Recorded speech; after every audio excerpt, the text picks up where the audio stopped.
Greetings, gods and goddesses in training. Welcome back to the channel. It is Uncle Makara. All relations. Let's get started today.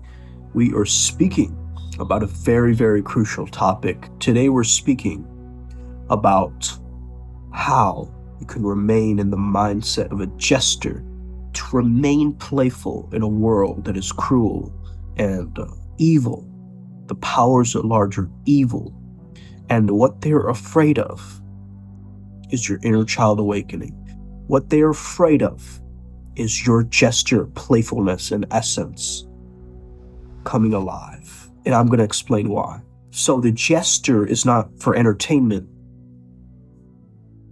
The jester is anti-prediction software. Empires fall because they cannot model laughter, and systems collapse when someone refuses to play the role assigned. So the jester laughs because he sees the code. Schooling almost lobotomized your imagination and creativity. School was never about learning. It was about replacing your inner authority with external permission. Imagination was labeled childish. Intuition was labeled irrational.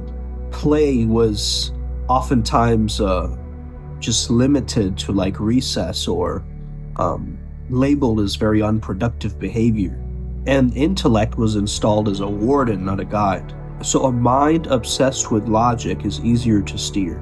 Intellect is useful until it becomes the king. Over-intellectualization is fear wearing glasses. It generates endless reasons, but zero motion.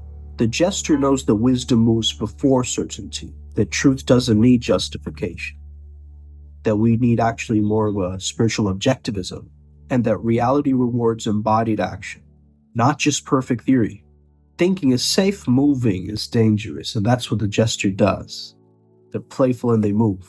The inner child is a pre-corrupted perception, correct? It is your innocence. Children see good versus evil before philosophy ruined it. Obvious solutions that adults cannot even comprehend, or they like to overcomplicate. And injustice before rationalization numbs it. So adults don't grow up, they learn excuses. Complexity is how cowards avoid responsibility. So don't think of play as relaxation. It is an adaptive dominance. When you play, your fear circuits shut down, time dissolves, flow state hijacks the nervous system, and reality becomes responsive, not reactive. But the traumatized, they freeze, they cannot play. Okay, so seriousness, I'm so serious, is a trauma posture. It's from rigidity, it's harmonic. So the jester runs on yes I can energy. No evidence needed, no permission needed, no consensus needed, just yes I can. Right? Faith is movement without proof. Your thoughts are not truth. They're patterned noise. The intellect's favorite weapon is infinite delay, over-analysis, and catastrophizing. But the jester cuts that power. Flow begins when thought slows down. The body leads. Action precedes explanation, and clarity comes after the movement. You were not meant to metabolize all suffering. Doom consumption is spiritual self-harm. Awareness without agency leads to paralysis, and you don't save the world by drowning in it. What you believe you can confront loses authority over you, cannot feed on fear, and collapses under presence. So the inner child doesn't negotiate with nightmares, it charges them. Okay? Authority beats fear every time. Kings rule by rule. Jesters rule by exceptions. They break scripts, they violate expectations, they escape the prediction models, and they cannot be cornered. The chaotic sovereign, right? Laughter is untraceable movement. And when you remain in this jester-like energy, don't think of it as, oh, I'm just being silly and goofy and dumb. Dumb means unconditioned, okay? I'm not talking about unintelligence. You're untrained by fear, untrained by hive mind consensus. The jester escapes by refusing the promise. He plays, laughs, and moves, not to be chaotic, but to be uncontrollable. Not to destroy the system, but to step outside its logic. So the inner child, remember, is not weak. It's your original operating system from 0 to 7, right? And that's when you were fully in your confidence, actually, because you were still exploring who you were as a child.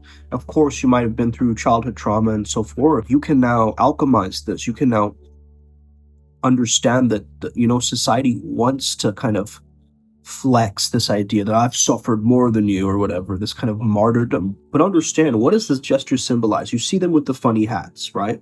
And this is, again, my perspective from the Jester guys that I know and the Heyoka beings I've worked with, right? But this is coming from my angle. Bells, I think, on the hats are like an awareness technology, because every step brings reality awake, right?